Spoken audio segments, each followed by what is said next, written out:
Olá, seja bem-vindo aí, meu aluno do primeiro ano do ensino médio, aqui o professor Almeida, e hoje nós temos mais uma aula de Química.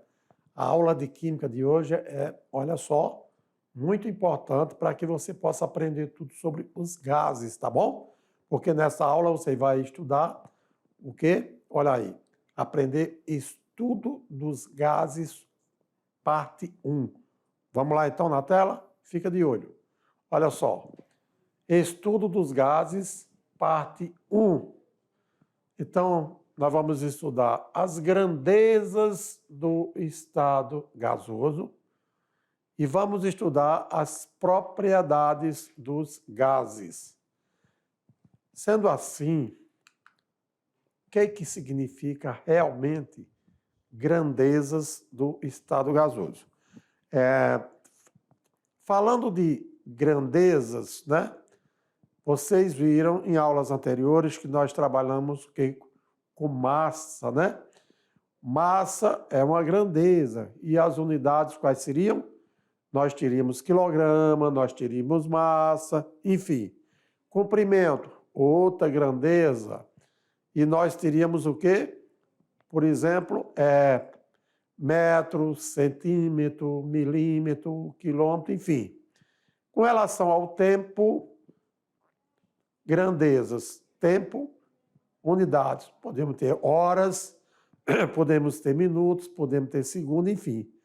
Mas na aula de hoje, o que importa é aprendermos sobre as grandezas do estado gasoso. Quer dizer, são grandezas que usamos para compreender o comportamento das substâncias que se encontram no estado gasoso. E aí, no estado gasoso, nós teríamos as grandezas, digamos, temperatura, pressão e volume. Então, nós estamos falando aqui com a matéria no estado gasoso. Aí eu volto para você, meu aluno, e pergunto, ok? Só a nível de ilustração. Ok? Só a nível de ilustração, eu pergunto, você está lembrado realmente o que significa gases, né? Olha aí, as mudanças do estado físico da matéria contemplam a fase gasosa, aquela em que se passa, através da vaporização, do estado líquido para o gasoso, tá certo? Agora, aí você chega no vapor. Agora, gases são o quê? É quando a matéria na temperatura ambiente já está na fase gasosa, ok? Não precisa, olha só, ela já não precisa, vamos dizer assim, entrar em ebulição, mas na temperatura ambiente, ela já está gasosa.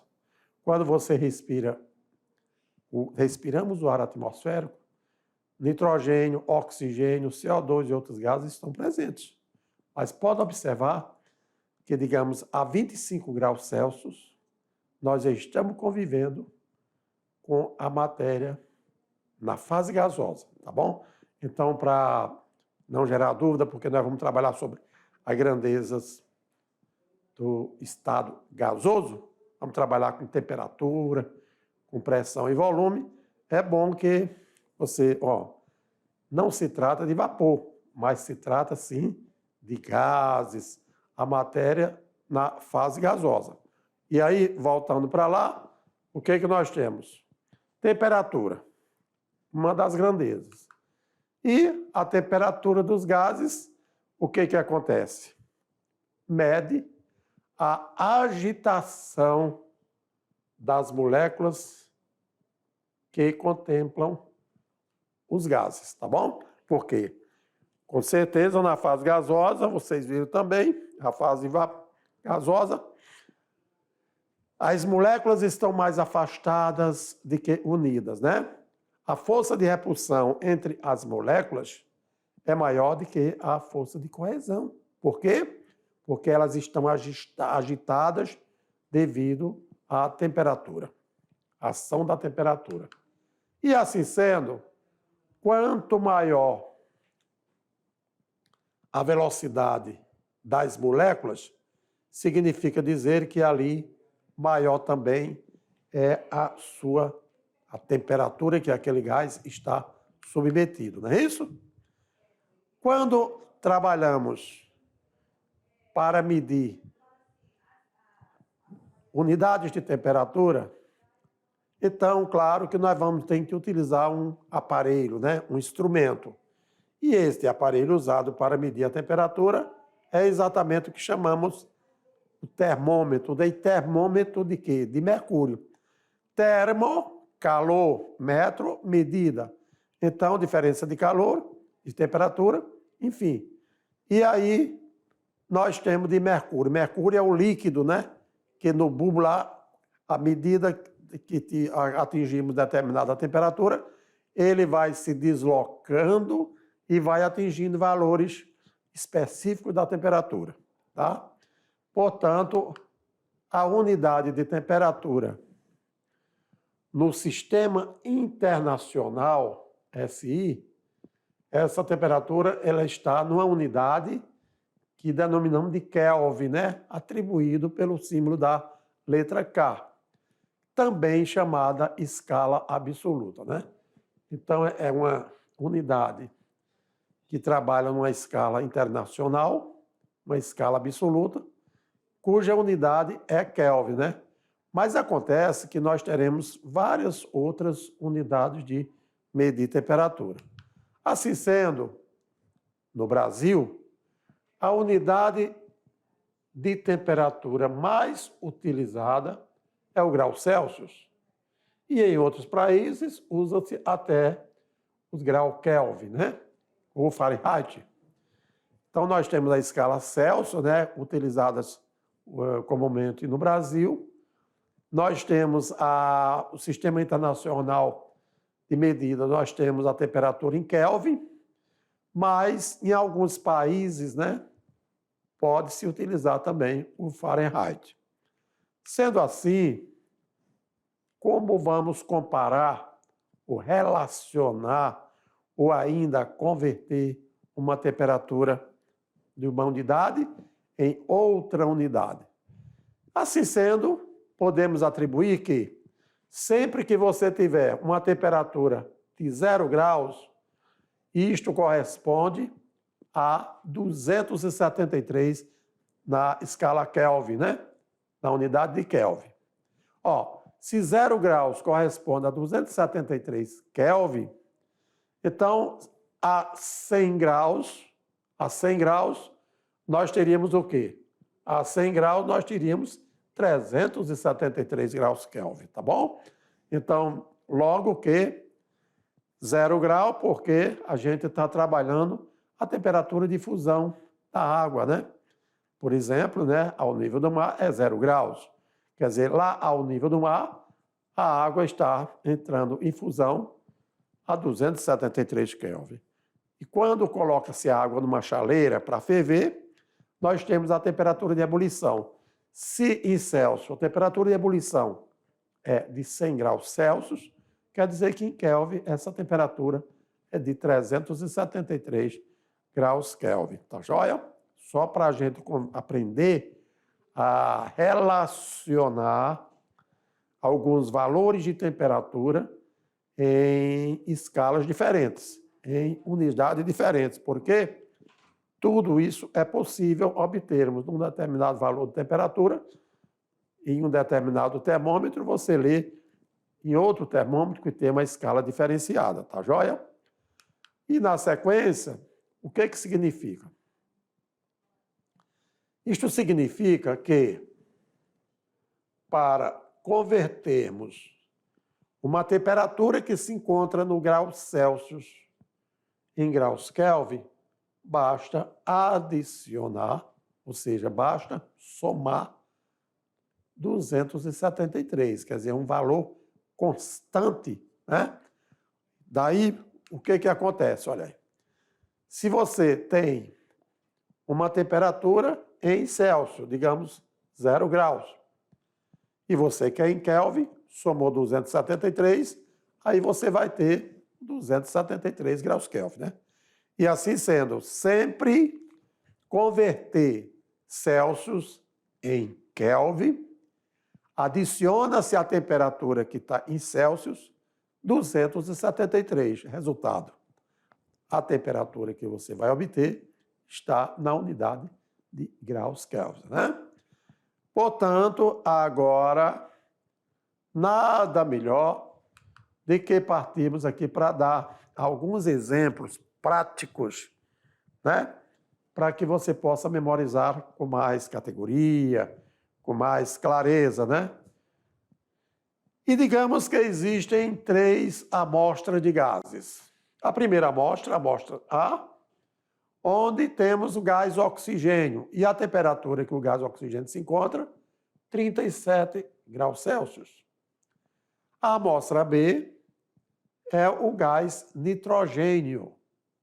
E o gás nitrogênio encontra-se a uma temperatura de 62 graus Celsius. A terceira amostra é de hidrogênio e que está numa temperatura de 87 graus Celsius. O que se pede? Pede-se que para cada amostra aí apresentada, que façamos as conversões das temperaturas para a unidade Kelvin, tá bom? Vamos converter 37 graus Celsius do oxigênio para Kelvin, 62 graus Celsius do nitrogênio para Kelvin, também a temperatura de 87 graus Celsius do hidrogênio para Kelvin. Vamos lá então, como é que se deve fazer? Você aprendeu o quê? Quando temos a temperatura, quando queremos a temperatura em Kelvin, então é só obter, pegarmos a temperatura em Celsius e somar 273. Então, todas as temperaturas das amostras foram dadas em graus Celsius. E aí, o oxigênio que estavam a 37 graus Celsius, soma 273, resultado, temperatura em Kelvin, 310 graus Kelvin, ok? Então, olha aí, 37 graus Celsius, mais 273, 310 graus Kelvin. Ótimo. Para a amostra B do nitrogênio, então você vai desenvolver algo semelhante. Porém, como a temperatura da amostra B de nitrogênio é 62 graus Celsius, vamos pegar esses 62 graus Celsius, adicionar 273 e chegaremos, portanto, a 335 graus Kelvin. Tá joia?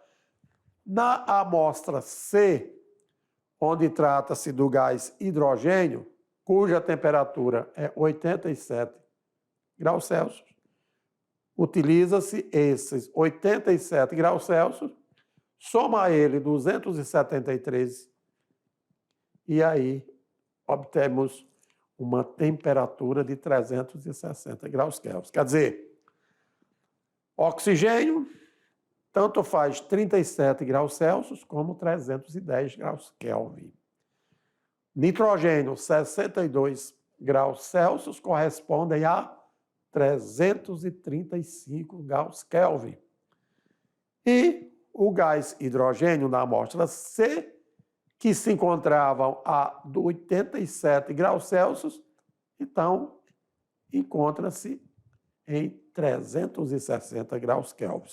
Então é desta forma que passamos a trabalhar, digamos, no Brasil, em temperatura em Celsius, porém convertendo para uma temperatura que é considerada internacionalmente, pertence ao Sistema Internacional de Medidas.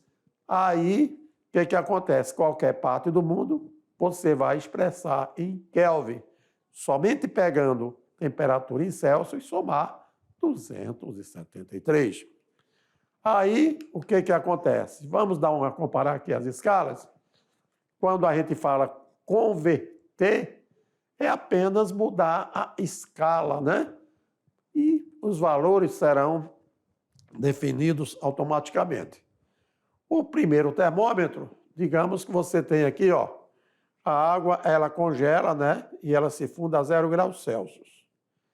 Em Fahrenheit, isto significa dizer que o termômetro está indicando 32 graus Fahrenheit. E em graus Kelvin, conforme vocês viram, o 0 Celsius corresponde a 273 Kelvin. Isso é o ponto de fusão da água no estado sólido, quer dizer, do gelo. Agora, considerando o ponto de ebulição da água, no qual a água passa do estado líquido para a fase gasosa, fase vapor. Na temperatura Celsius, nós temos os 100 graus. Na Fahrenheit, é como se dissesse a variação de 100 graus na escala Celsius ou Kelvin corresponde a uma variação de 180 graus Fahrenheit. Quer dizer, o que você tinha de 32 graus Fahrenheit quando a água estava se fundindo, o gelo, né, derretendo, digamos que essa água ferva a 212 graus Fahrenheit. Já com relação a Celsius, se o 0 Celsius, a 0 Celsius era 273, o ponto de fusão ou solidificação da água, então aí o que acontece? A ebulição é 373.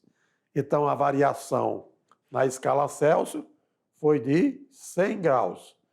A escala Kelvin de 100 graus, porém na Fahrenheit 180 graus. Somente para você observar como o mundo é grande, em diferentes países você pode trabalhar com temperatura em qualquer uma dessas unidades e aí você terá, com certeza, esses valores conhecidos em qualquer termômetro. É só você entender como se converter, digamos, Celsius em Kelvin. E como que varia em Fahrenheit? Tá joia?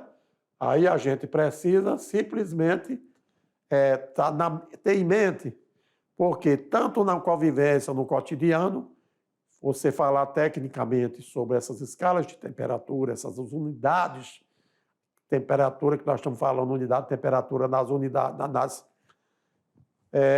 a grandeza da temperatura nas unidades Celsius, Fahrenheit e Kelvin, em qualquer parte do mundo, tá joia? E aí, vamos aqui agora. Nós falamos anteriormente de uma grandeza denominada temperatura nas unidades Celsius, Kelvin e Fahrenheit. Partindo para uma segunda grandeza, agora nós vamos abordar sobre pressão, né? É bem verdade que, trabalhando também os conhecimentos em física, você também aprendeu, né, sobre pressão. E o que significa pressão, hein?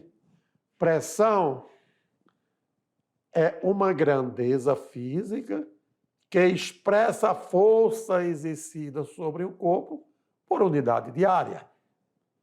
E no caso dos gases, a pressão é o resultado da força exercida em conjunto por todas as partículas que ocupam uma determinada área no recipiente e que esse recipiente contém. Então, os gases estão lá no recipiente e quando você exercita esse recipiente, claro que ele disponibiliza de uma área, né? De um espaço físico. E a força que você atua nessas partículas que ocupam essa área, e aí nós temos o quê? A pressão.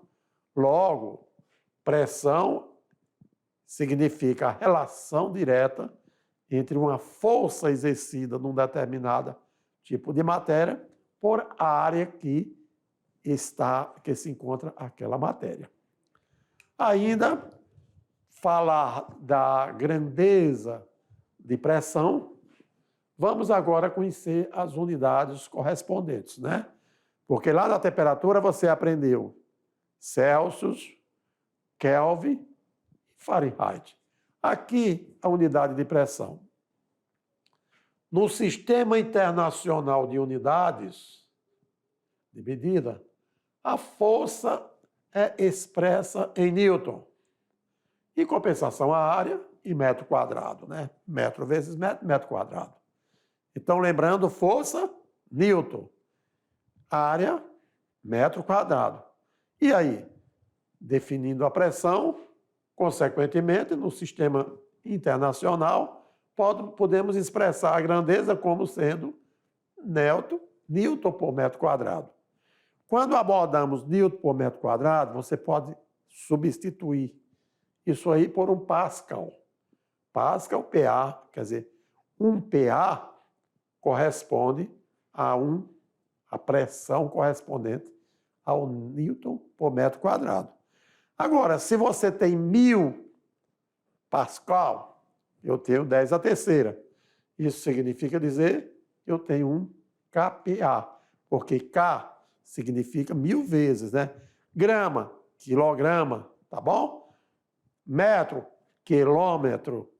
E aqui, se eu tenho 10 a terceira Pascal, é porque eu tenho um kPa, porque um PA é 1 Newton por metro quadrado.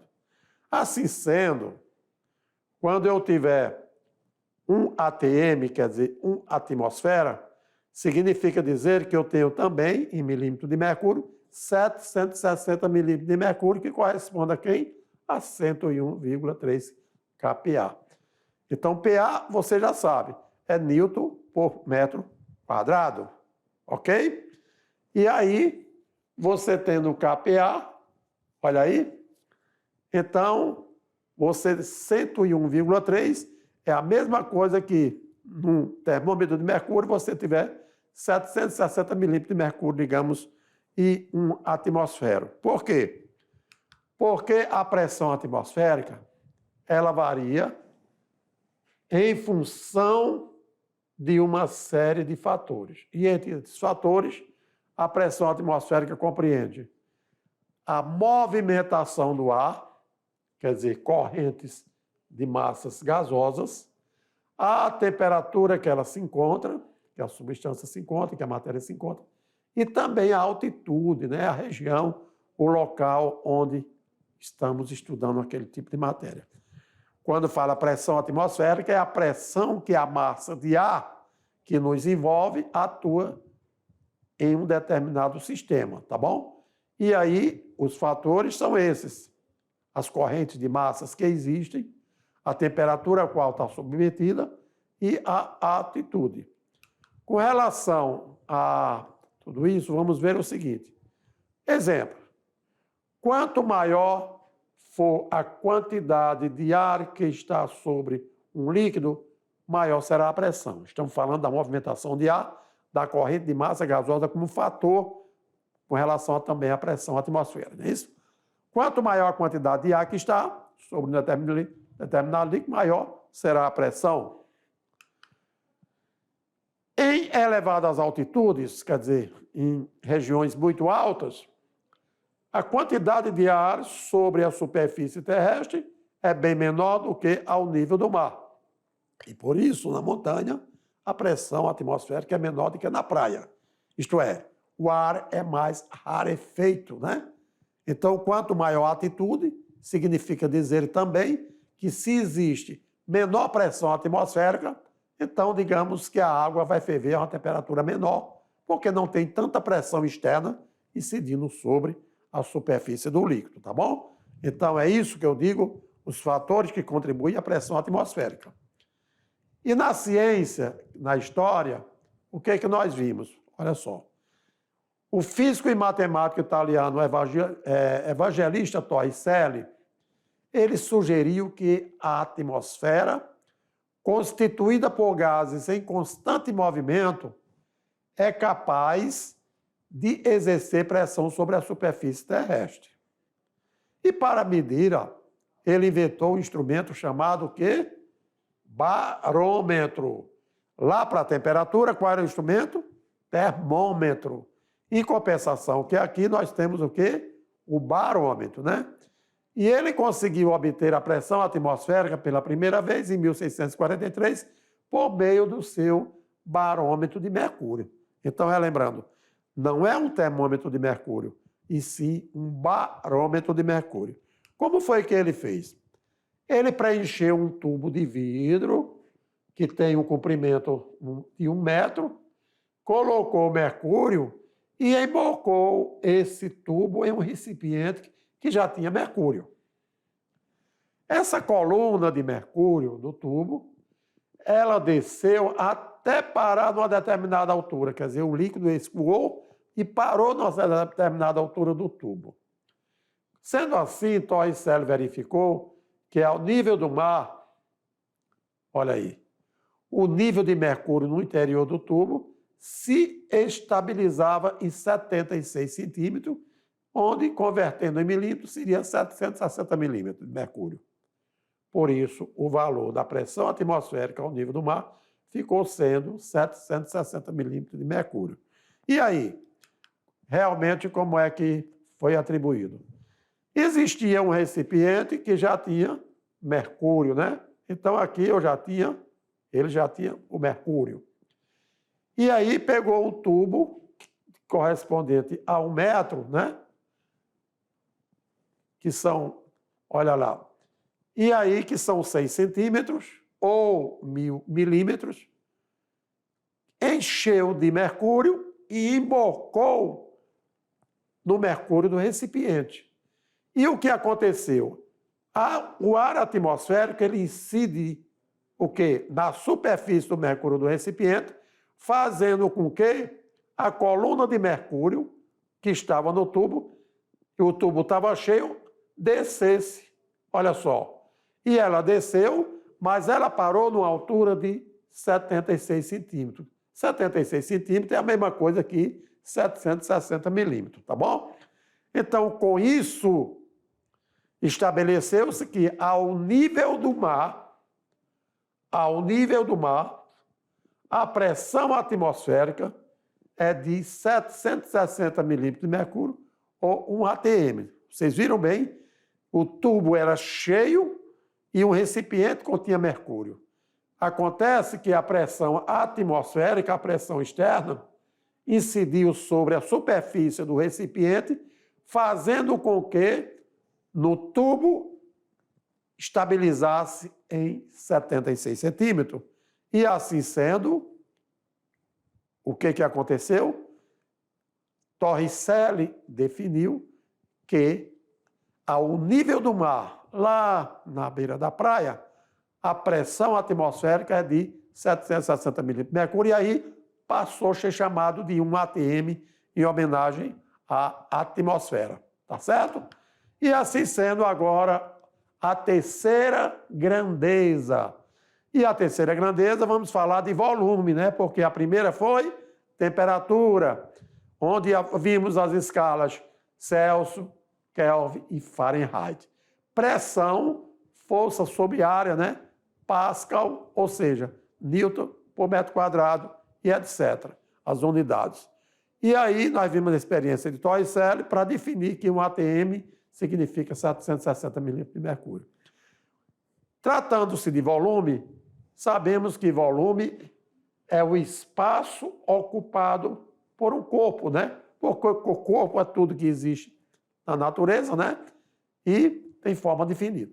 A unidade padrão de volume é o metro cúbico. Metro quadrado é área e metro cúbico significa volume. Mas em química são muitos utilizados o litro e o mililitro. Lembrando, quando falar mililitro, o M minúsculo, o L maiúsculo, porque o M significa a milésima parte. Quando nós temos a unidade de 1 litro, isto corresponde a 1 decímetro cúbico, ou ainda 1000 mililitros ou 1000 centímetros cúbicos. Porque 1 mililitro significa dizer, corresponde a 1 centímetro cúbico, só para que a gente possa referenciar. E, já que nós estamos falando da matéria no estado gasoso, né, as grandezas do estado gasoso, vamos conhecer algumas propriedades dos gases. Nós temos que essas propriedades são variáveis observadas quando se altera o volume, a densidade, a pressão e a viscosidade das substâncias que se encontram na fase gasosa. Então, todas essas grandezas aí, elas também são as variáveis que se observam, né? Alterou o volume, a propriedade densidade, a propriedade e a grandeza pressão, viscosidade das substâncias também serão correspondentes quando a matéria está na fase gasosa. Entre elas, propriedades, compressibilidade dos gases. O que significa compressibilidade dos gases? É a propriedade que a matéria apresenta quando sofre a ação das forças adequadamente distribuídas, tendo o seu volume então diminuído. Se a matéria está na fase gasosa, você aumenta a pressão, o que acontece com o volume? Ele diminui. E assim sendo, veja bem, você tem uma certa massa de um gás e você tem o êmbolo. A partir do momento que você aumentou, ou seja, forçou o êmbolo, você está, o quê? Olha aí, sofreu uma ação de uma força e diminuiu, consequentemente, o volume. Então, você está fazendo uma compressibilidade dos gases. Com relação à difusão dos gases, difusão, o que significa? É o processo que ocorre quando as partículas de um gás espalham-se de uma forma uniforme em meio às partículas de outros gases, formando assim uma mistura gasosa dentro de um determinado tipo de recipiente. Então, aí, partícula de um gás se espalha de uma maneira uniforme. Então, houve uma difusão, houve um espalhamento, não é isso? Exemplo, existem pessoas de olfato tão sensível que consegue perceber a aproximação de outra apenas pelo perfume que ela usa. Significa dizer que, através do olfato, o ar atmosférico que envolve está havendo uma difusão dos gases, quer dizer, do ar atmosférico, fazendo com que se detecte a presença de uma determinada pessoa em relação ao perfume, né? Porque o perfume, o aroma, ele se difunde através da massa do ar atmosférico. E isso aí é um exemplo de difusão dos gases. A expansibilidade. Expansibilidade é o processo que ocorre quando as partículas de um gás estão em constante movimento, ocupando todo o espaço do recipiente. Então, olha lá, você pegou uma bolinha de aniversário e soprou. O que houve? Houve uma expansão. Então, um aumento de volume, expansão. O que é expansão? Você tem um volume limitado. A partir do momento que você injetou o ar na bolinha, a bolinha dilatou-se, havendo, portanto, uma expansibilidade. Tudo isso porque a matéria, nós estamos falando, não é sólido, não é líquido. Nós estamos falando da matéria no estado gasosa, porque nós falamos das grandezas, né? Das grandezas gasosas e etc. Para melhor aprender ainda, vamos lá. Porque se você faz, você aprende. E no enunciado aqui do Aprender Fazendo, diz o seguinte: observando o comportamento do sistema gasoso, podemos afirmar que 1. A pressão de um gás é o resultado das colisões das moléculas com as paredes do recipiente. 2. A energia cinética média das moléculas de um gás é diretamente proporcional à temperatura absoluta. 3. Volume, pressão e temperatura são chamadas variáveis do estado. 4. As moléculas se movimentam sem colidirem com as paredes do recipiente. E aí, dessas 4 afirmações, qual delas, então, poderíamos dizer que seriam as verdadeiras? Vamos lá, então? Olha só, estão corretas apenas as afirmativas. Quais delas? Olha lá, A1, A3, A2 e A3, né? A1 e A2 e A3. Então, por que A1 e A2 e A3? Lá na 1, dizia, a pressão de um gás é o resultado das colisões das moléculas com a parede do recipiente. Exatamente. 2, a energia cinética média das moléculas de um gás é diretamente proporcional à temperatura. Isso mesmo. Temperatura absoluta, quer dizer, em Kelvin, quanto maior a temperatura, maior o quê? Olha aí, a energia cinética daquelas moléculas daquele gás. 3, volume, pressão e temperatura são chamados de variáveis de estado, são exatamente foi o que nós aprendemos. Essas variáveis são grandezas do estado gasoso. E 4, não é verdade, porque as moléculas se movimentam sem colidirem com as paredes do recipiente? Não. Sempre que as moléculas se movimentam, elas colidem, né? E aumenta a pressão, etc. Logo, foi por isso que a letra, olha aí, a letra E foi a verdadeira. E aqui nós dizemos que somente a afirmativa 4 está incorreta, porque as moléculas, olha aí, porque as moléculas, elas colidem com as paredes do recipiente que a contém. E lembrando assim, quanto maior a temperatura, maior a intensidade dessas colisões, tá certo? E foi bom você observar que a 1, a 2 e 3 estava devidamente correta, por isso que a alternativa correta foi também a letra E. Ainda temos mais um, aprender fazendo, porque se você faz, você consegue aprender, não é, meu aluno? Então, para isso que nós trouxemos mais um exercíciozinho para você, para que você pudesse refletir e amadurecer os seus conhecimentos, no qual diz o seguinte: expresse a pressão de 190 milímetros de mercúrio, porém, na unidade atmosfera, na unidade ATM. O que foi que vocês aprenderam? Vocês aprenderam que, pela experiência de Torricelli, lá ele utilizou aquele barômetro, né? Não foi um termômetro, e ao utilizar ele detectou que 760 milímetros de mercúrio é o que corresponde a uma atmosfera. E no enunciado está falando 190 milímetros de mercúrio, a quantas atmosferas corresponde? Ah, é lógico que se 160 milímetros de mercúrio corresponde a um ATM, um ATM é 760 milímetros de mercúrio, 190 milímetros de mercúrio corresponde a 0,25 ATM. Então, só relembrando aqui, ok, meus alunos? Você veja que essa aula é de suma importância se você puder expandir mais seu conhecimento, pesquisando e procurando sobre as grandezas que uma matéria no estado gasoso correspondem, são elas principais: temperatura, pressão e volume. A temperatura, nós temos as escalas Celsius, Kelvin, Fahrenheit. Celsius, quando você transformar para Kelvin, Kelvin é igual a Celsius mais 273. Ok? Se você agora quiser Kelvin transformar em Celsius, você pega Kelvin e subtrai 273, que você vai obter em Celsius. E assim sucessivamente. Nós temos a Fahrenheit, né? Que o 0 grau Celsius é 32 graus Fahrenheit. E os 100 graus Celsius, 212 graus Fahrenheit.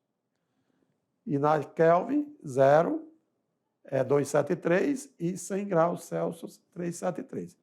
Pressão, nós vimos a pressão Newton por metro quadrado, que corresponde a 1 Pascal. E nós vimos também volumes, onde temos volume geralmente centímetros cúbicos, metros cúbicos, enfim. De forma que nós estamos trabalhando sempre com a matéria na fase gasosa. E na fase gasosa, quanto mais você aumentar a pressão, olha aí, sobre uma determinada área, você vai ter um volume de menor. Quando você diminui essa pressão, o volume vai aumentar e assim sucessivamente, tá bom? Mesmo assim, fique ligado aí, porque voltaremos com uma breve revisão e garantir com certeza o seu sucesso na atividade de sala. Tranquilo? Boa sorte para você e voltaremos já já.